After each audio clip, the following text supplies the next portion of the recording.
जाएगी तो सुई के छेद से नहीं जाएगा वो धागा।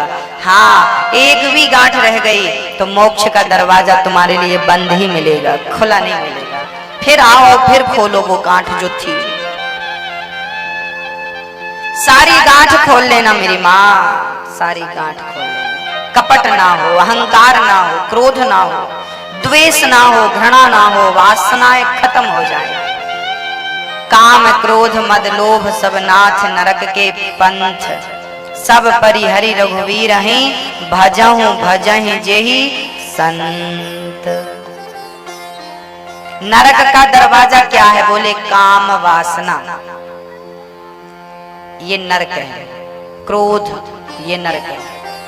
अहंकार, ये नरक है। लोभ, ये नरक है। ये सारे नरक की ओर ले जाए। इनमें तुम पड़े कि ये तुम्हें नरक की ओर ही ले जाएगा, क्योंकि इनका रास्ता ही वही है। श्रद्धा, विश्वास, प्रेम ईश्वर की ओर ले जाता है। इसलिए भारत जी मृग को देखते देखते यमराज यमदूत आए, पकड़ के ले गए, मर गए भरत जी। मृग को देखते देखते प्राण निकल गए। यमराज ने देखा कि ये तो मृग का चिंतन करते करते आए हैं। दूसरे जन्म में भरत जैसे संत को मृग बना के यमराज ने भेज दिया, जाओ तुम खुद मृग बन जाओ। देखिए, फिर एक मृगी के गर्भ में पहुंचे, 9 महीने उसके गर्भ में रहे, 10 महीने, फिर मृग के बच्चे के रूप में बाहर निकले और फिर जंगल में दर दर की ठोकर खा रहे। लो, कल तक तुम मनुष्य थे, भजन कर सकते थे, अब मृग हो, अब क्या करोगे? पर भरत जी संत कहते हैं, हमने जीवन में जो पुण्य किया है वो कभी नष्ट नहीं होता। जो भजन किया है वो कभी, उसकी शक्ति कभी नष्ट। तो भारत जी ने पुण्य किया था, भक्ति तो करी थी, तो वो नष्ट कैसे हो? तो भारत जी को उस मृग की योनि में सब कुछ याद रहा कि मैं पिछले जन्म में कौन था और मैंने कौन सा पाप किया, तो ये मिला। अब भरत जी बड़ा पश्चाताप, भगवान मृग के चक्कर में आज मैं मृग बन के भटक रहा हूं। मृग की योनि छोड़ी, तीसरा जन्म भरत जी ने फिर एक मानव मनुष्य का पाया। एक पंडित जी के घर में भरत जी पैदा हुए, आपने जन्म लिया। भरत जी महाराज के पिताजी जब देखे भरत जी 5 साल के हुए तो भरत जी को ना गायत्री मंत्र याद कराया। पुत्र, पिता बोले बेटा गायत्री मंत्र पढ़ो। भरत जी ने दिमाग लगाया, मन में सोचा कि आज मैंने गायत्री मंत्र पढ़ लिया तो कल पिताजी कहेंगे ये और कर लो, ये और कर लो, फिर मुझे संसार में बांध देंगे, फिर मैं भजन नहीं कर पाऊंगा। तो भरत जी किसी भी प्रश्न का जवाब नहीं देते थे, किसी भी प्रश्न का सही उत्तर नहीं देते थे। इसलिए लोग उन्हें जड़ जड़ कह के बुलाने लगे। जड़ भरत नाम पड़ गया। जड़ अर्थात मूर्ख, भरत तो भरत थे, क्या नाम पड़ा? जड़ भरत। एक दिन पिताजी समाप्त हो गए, माँ तो पहले ही मर चुकी थी। अब भरत जी के भाई थे तो भौजाइयां रोटियां देने लगी, बासी रोटी देती नमक के साथ, और अपने पतियों से कहती कि तुम्हारे भाई को तो हम बादाम का हलवा खिला रहे हैं, कोई काम धाम करता नहीं, निकम्मा घर में ही पड़ा रहता। तो भरत जी को भाइयों ने कहा, देखो हमने धान बो दी है खेत में, जरा जाओ और चिड़ियों को उड़ाना, क्योंकि चिड़ियां बहुत धान चुग लेती हैं। तो भरत जी जंगल जाते खेत में और प्रेम से बैठ जाते पेड़ की छांव में और प्रेम से कीर्तन करते। और चिड़िया जब आती खेत में तो चिड़ियों को देखकर कहते कि राम जी की चिड़िया, राम जी का खेत, और खाओ री चिड़िया भर भर पेट। आओ चिड़िया, राम जी का ही खेत समझो और ये दाना भी राम जी का समझो, और मैं भी उन्हीं का हूं, तुम तो खाओ प्रेम से, मैं सहायक हूं। भाइयों ने देखा कि ये तो किसी काम का नहीं, जंगल में चिड़ियों को बिठा ले खिला रहा, पूरी धान चिड़ियों ने खा ली। भाइयों ने घर से निकाल दिया, किसी काम का नहीं, भाग, घर से निकाल दिया। भरत जी स्वतंत्र हो गए, अब भजन करने में आनंद आएगा। अच्छा, खुद घर से क्यों नहीं निकल गए? बोले खुद घर से निकलते तो फिर घर वाले लापता का पोस्टर चिपका देते, कहीं मिले तो बताना फलाने नंबर में। तो भरत जी को लगा कि हम निकलेंगे, भाग जाएंगे तो फिर ये लोग ढूंढ लेंगे, और खुद निकालेंगे तो फिर ढूंढने का सवाल ही नहीं उठता। प्रेम से भजन में फिर बाधा नहीं होगी। तो घर वाले निकाल देना वो बहुत बड़ा सुख है।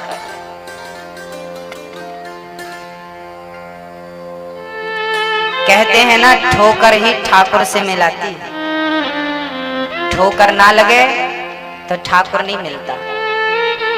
इसलिए जिसकी पत्नी बहुत अच्छी है उस पुरुष पे तो भगवान की केवल कृपा है, और जिसकी पत्नी गाली थप्पड़ देती रहती है समय समय पे, समझना कि वो पति, वो पुरुष भगवान की कृपा नहीं, विशेष कृपा बरस रही है इस पर।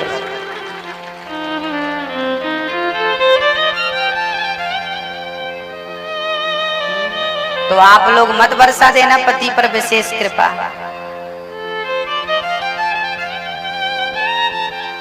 तुकाराम जी की पत्नी ऐसी थी। तुकाराम जी महाराष्ट्र के एक संत थे। वो बैठ जाते, घर पे उनकी पत्नी थी, बड़ी टेढ़ी थी, वो बैठ जाते, सत्संग किया करते, राम कथा सबको सुनाते थे, कृष्ण कथा सुनाते थे। पत्नी आई, क्यों निठल्ले बैठे हो, और इन निठल्लों को और बिठा लिया? कुछ काम धाम तो है नहीं घर में, चूल्हा जलाने के लिए रोटी की व्यवस्था नहीं।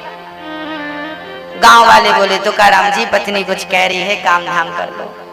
तुकाराम जी बोले बैठो तुम कथा सुनो, उसका तो काम ही है, चलो बैठो। उन्हें बिठा लिया। तब तक पत्नी कुएं से पानी भर के घड़े पे आई, घड़ा सिर पे था। अच्छा अभी तक तुम बैठी हो? तो भरा भराया घड़ा तुकाराम जी की खोपड़ी में पटक दिया पत्नी ने। अब गांव वाले डर गए, अरे राम राम चोट ना लग गई हो। तुकाराम जी मुस्कुराने लगे। गांव वाले बोले क्यों मुस्कुरा रहे हो? तुकाराम जी बोले देखो हमारी पत्नी कितनी बढ़िया है, पहले आई तो गरज गई, बाद में आई तो बरस गई।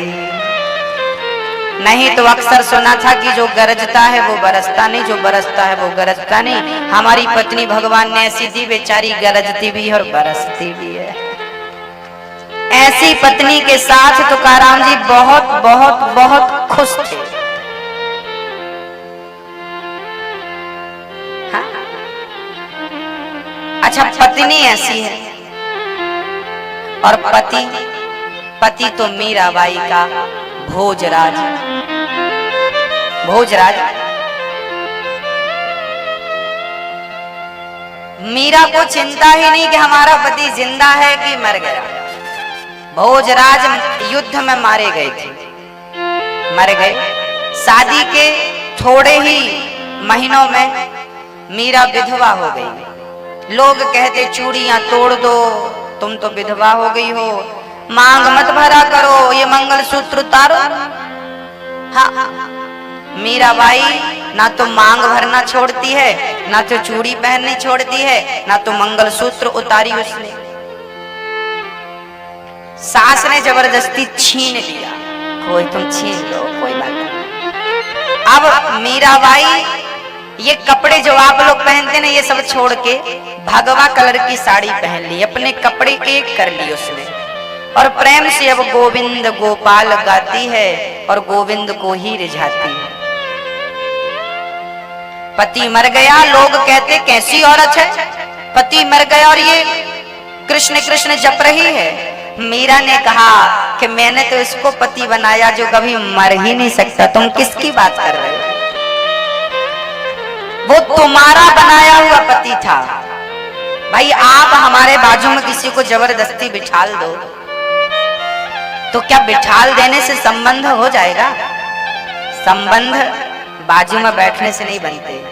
संबंध तो दिल के विषय हैं, सब्जेक्ट हैं, अंदर की बात है ये। तो आप जबरदस्ती हमारा हाथ पकड़ो और किसी के मांग में सिंदूर डलवा लो तो क्या पत्नी हो गई वो? क्या हम पति हो गए? ना मेरी माँ, मीराबाई के साथ यही हुआ था।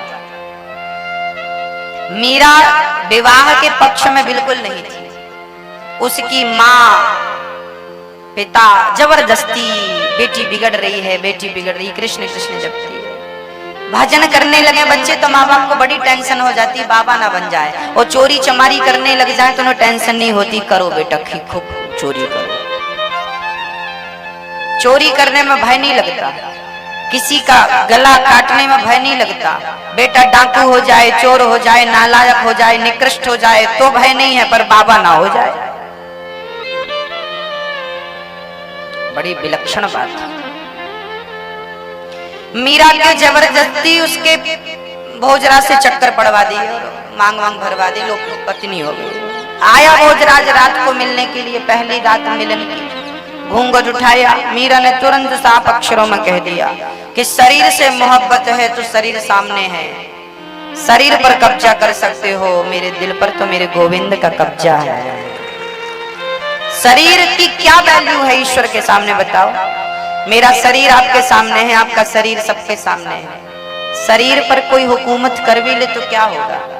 शरीर पर कोई कब्जा कर ले तो क्या होगा? मन होना। ईश्वर शरीर का भूखा थोड़ी है। आप शरीर से कहां हो, शरीर से कैसी हो, कोई मतलब नहीं। गोरी हो, काली हो,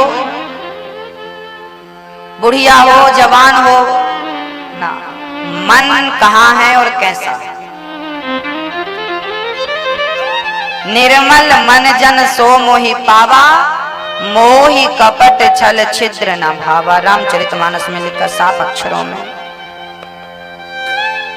निर्मल मन चाहिए मेरी माँ। क्या चाहिए?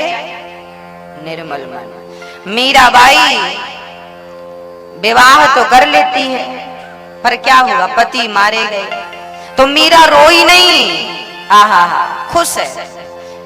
ऐसे वर को क्या वरूं जो जन्मे और मर जाए, बरिए बर गोपाल को मेरो चुनरो अमर कर जाए।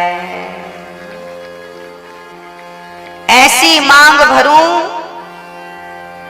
जो कभी पहुंचनी ना पड़े, ऐसी मेहंदी लगाऊं, उसके नाम की मेहंदी लगाऊं जिसके नाम की मेहंदी कभी फीकी ना पड़े,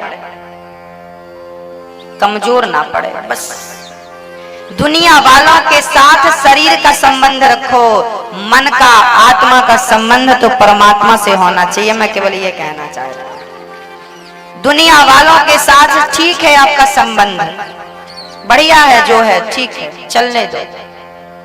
शरीर दुनिया वालों के लिए हो, मन आत्मा ईश्वर के लिए हो। मैया जी समझ रही हो ना? समझ में आ रहा है आपको?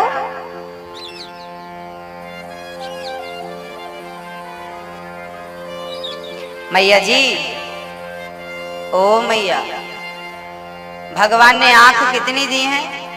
2। कान कितने दिए? 2। हाथ कितने दिए? 2। पांव कितने दिए? भगवान ने बहुत सारे अंग हैं जो 2-2 दिए हमें। बताओ, सब कुछ 2 है लगभग लगभग। दिल कितने हैं? 1।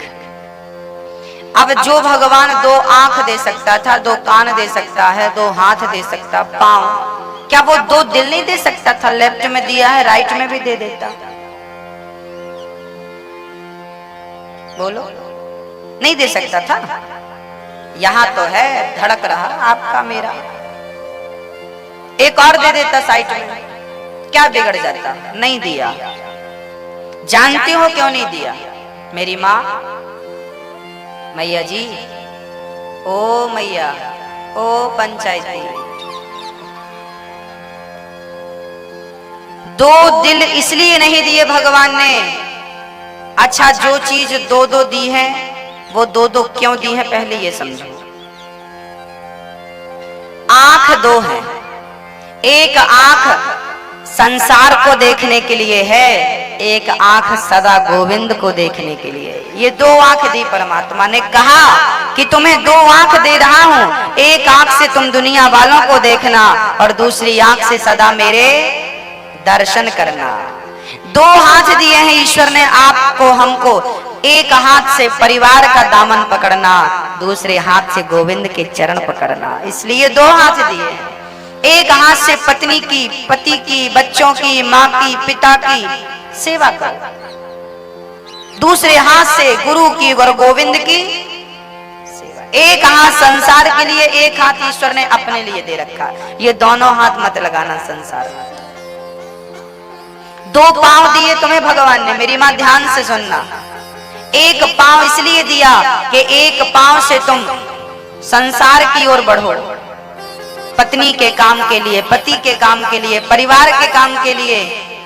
दूसरे पांव से सदा कथा कीर्तन और तीर्थों के लिए बढ़ते रहना, ईश्वर की प्राप्ति के लिए दूसरा कर्म आपका तैयार रहना। एक पांव संसार के लिए, एक पांव मेरे गोविंद के लिए। दो कान दिए हैं, एक कान से पत्नी की, पति की, बच्चों की, परिवार की सुनो, दूसरे कान से मेरे गोविंद का नाम कथा सुनो, केवल उसके बारे में सुनो बस।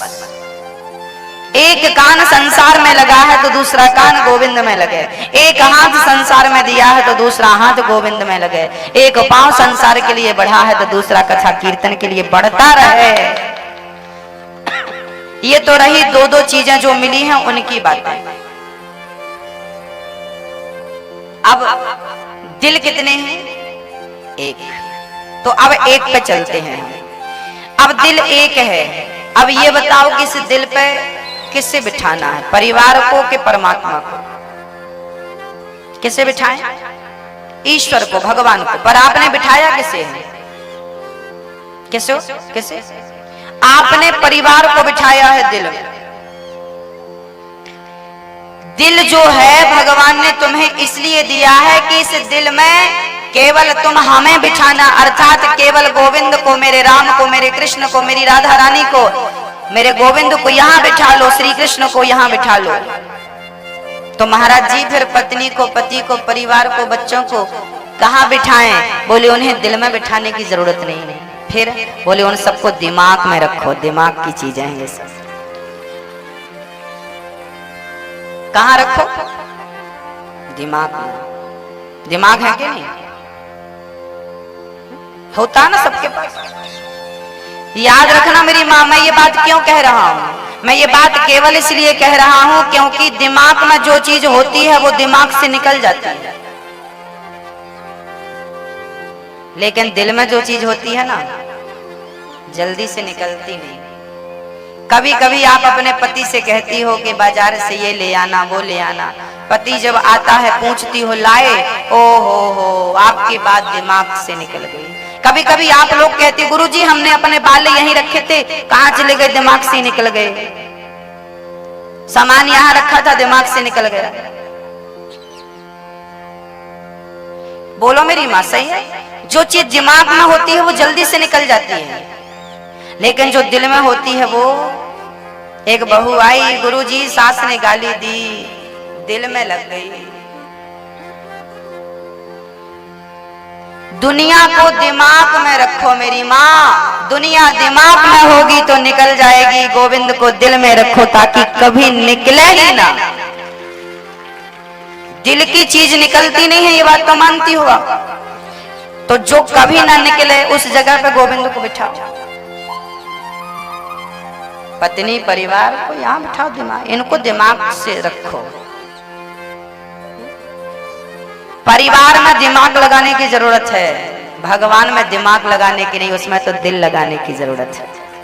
ईश्वर में दिल लगाओ, परिवार में, संबंधों में दिमाग लगाओ। समझ गए आपकी? और समझाऊं? नहीं समझी मैया? क्या समझे? क्या समझे बता दो, आगे बढ़े हम। गोविंद को कहां रखेंगे? जोर से बोलो। परिवार को, पति को, पत्नी को, बच्चों को दिमाग में रखो।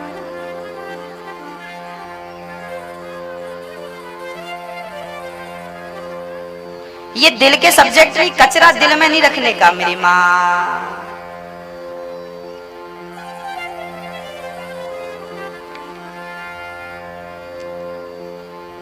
अच्छा एक बात बताओ, आपके घर में पैसे वैसे रखने की जो जगह है आपकी, क्या बोलते हैं आप लोग? लॉकर? क्या? तिजोरी? जो भी बोलते समझ गए आप।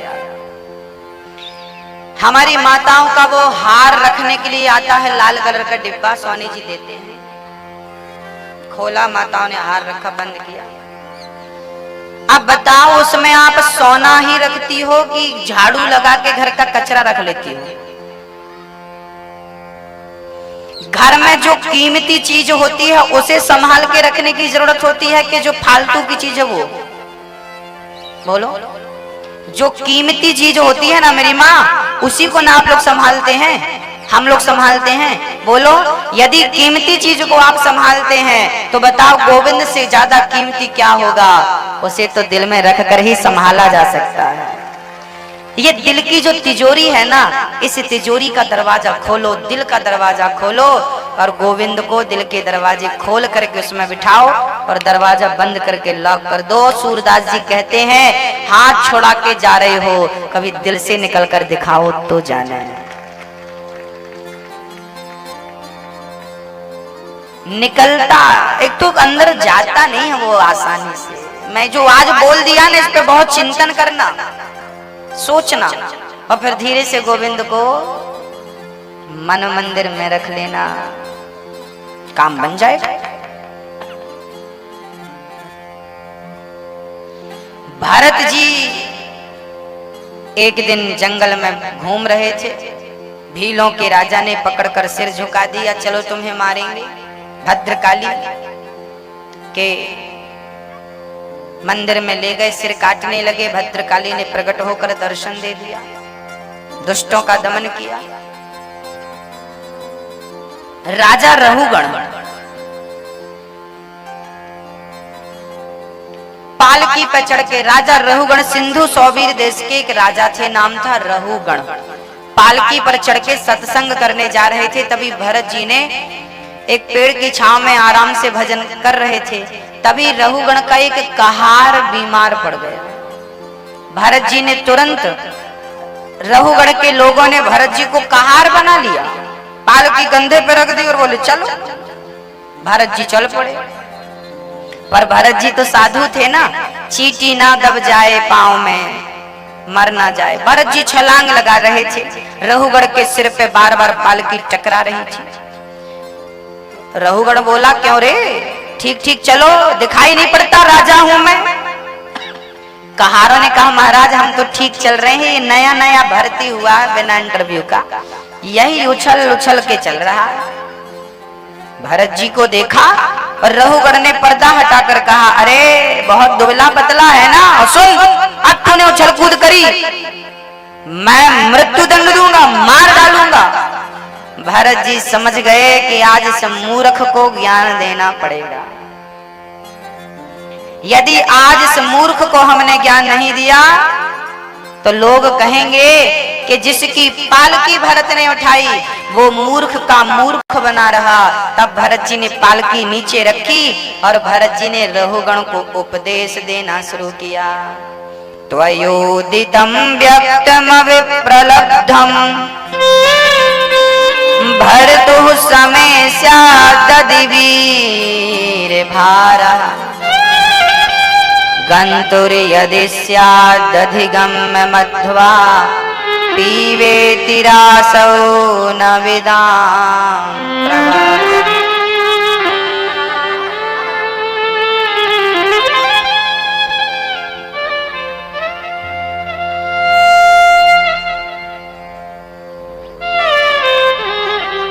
भैया जी खा लिया गुटखा अपने, गाड़ी पे बैठे हो,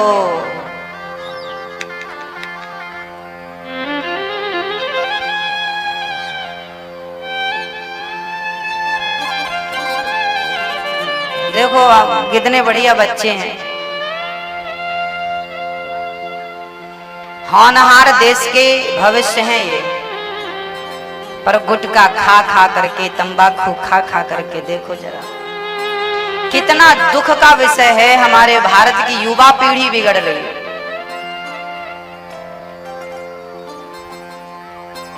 लोग गुटखे खा रहे हैं, तंबाकू खा रहे हैं, सिगरेट पी रहे हैं। आजकल के बच्चे तो सिगरेट सबके सामने पी लेते हैं। आप तो नहीं पीते?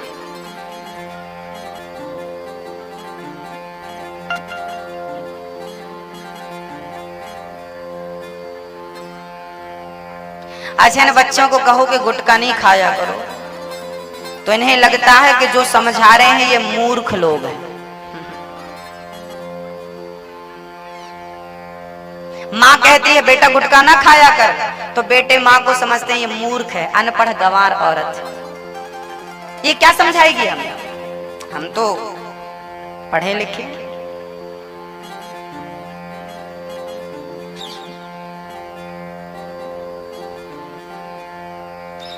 बच्चे पाउच पूरा खोलते हैं और पूरा मुंह में झड़ाते हैं, भले उसके अंदर गधे का मटेरियल हो।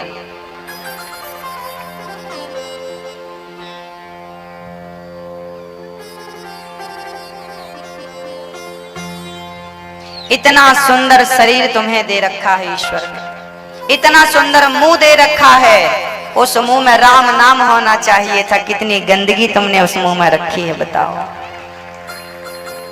कितना गंदा बना दिया है आपने अपने आप को। आपको लगता है महाराज जी गुटखा है, इसमें क्या है, कोई बुराई नहीं है।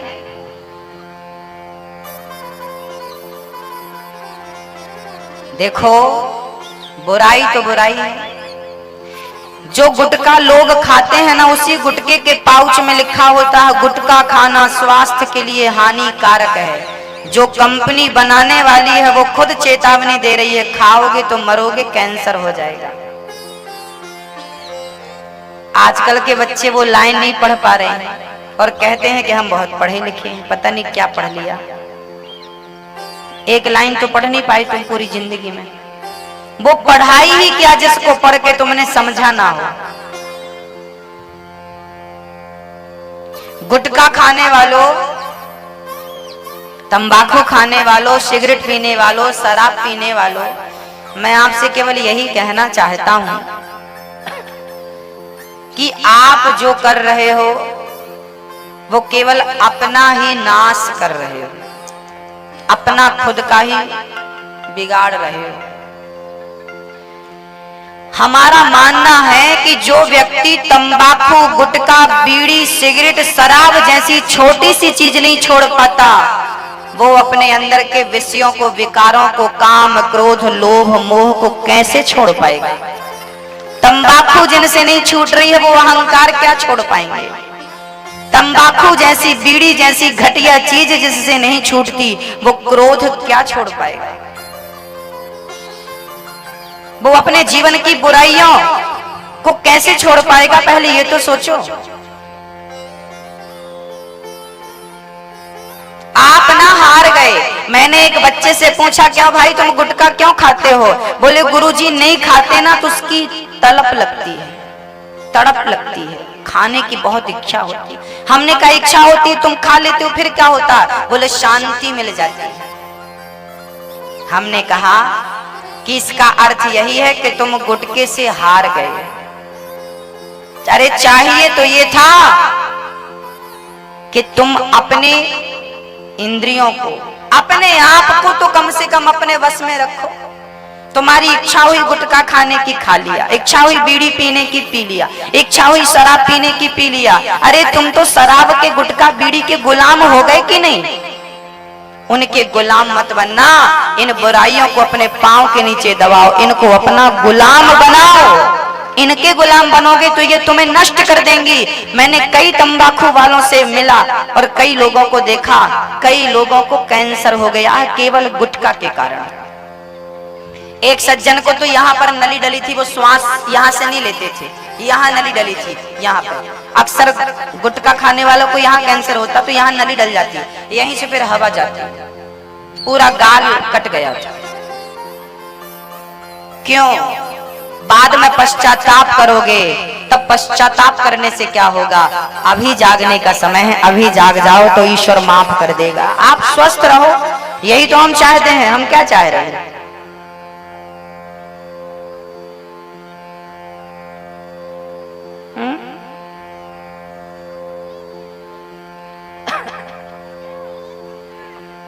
भरत जी ने ज्ञान दिया, त्वयोदितं व्यक्तमविप्रलब्धम् भरतो समय स्यादधि वीर भारः। गन्तुर्यदि स्यादधिगम्य मध्वा पीबेति रासौ न विदाम्।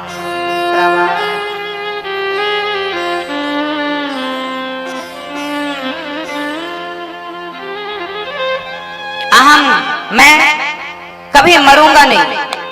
मैं कौन हूं मेरी माँ? आप कौन हो?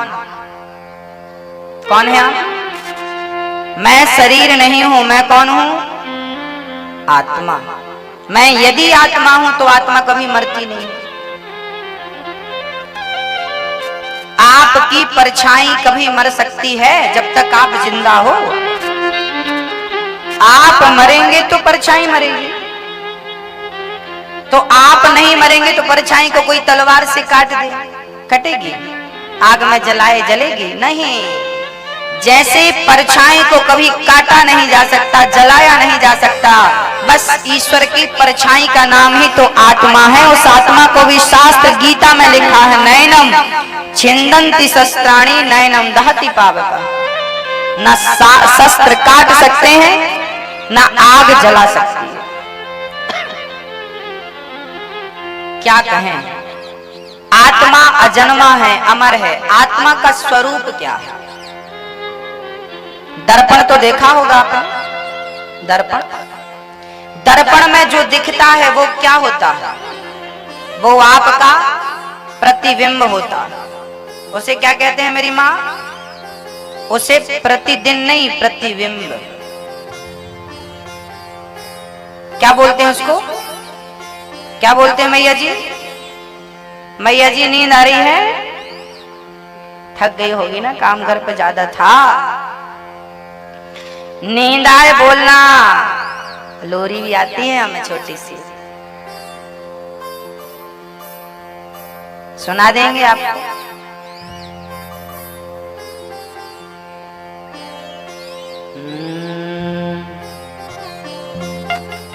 दर्पण में जो दिखता है वो हमारा क्या है मेरी माँ? प्रतिबिंब। जैसे दर्पण में हमारा प्रतिबिंब दिखता है, ऐसे ही आत्मा जो है परमात्मा का प्रतिबिंब है। हम सब के भीतर ईश्वर ही, ईश्वर अंश जीव अविनाशी, चेतन अमल सहज सुख राशि। ईश्वर का प्रतिबिंब हम सबके भीतर।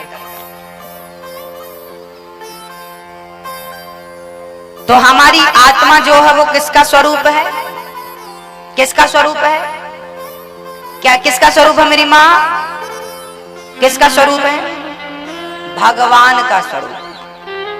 समझ नहीं रही हो आप, मतलब इतने हिंदी में समझा रहे हैं भगवान, अब फिर भी नहीं समझ रहे हो। क्या बताएं? समझ इसलिए नहीं रहे हो क्योंकि आपका दिमाग यहाँ नहीं लगा, दिल से नहीं सुन रहे हो आप, मन से नहीं सुन रहे हो, बैठे हो बस।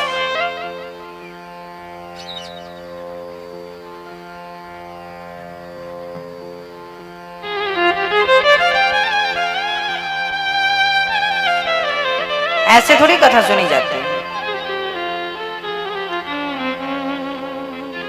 आप पलक दृष्टि से, आप पलक अर्थात बिना पलक झपकाए सुनने का प्रयास करेंगे तो सुनेंगे, समझने का प्रयास करेंगे तो समझेंगे। प्रयास ही नहीं करेंगे तो कोई ब्रह्मा समझाए तुम्हें, फिर नहीं समझोगे। हमारी जो आत्मा है ये किसका स्वरूप है मेरी माँ? परमात्मा का स्वरूप है। आत्मा ईश्वर का अंश है, ईश्वर अंश।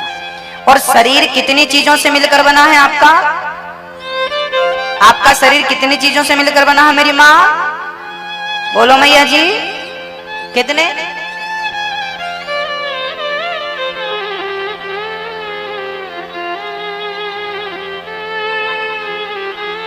गोलमाल है, सब गोलमाल है।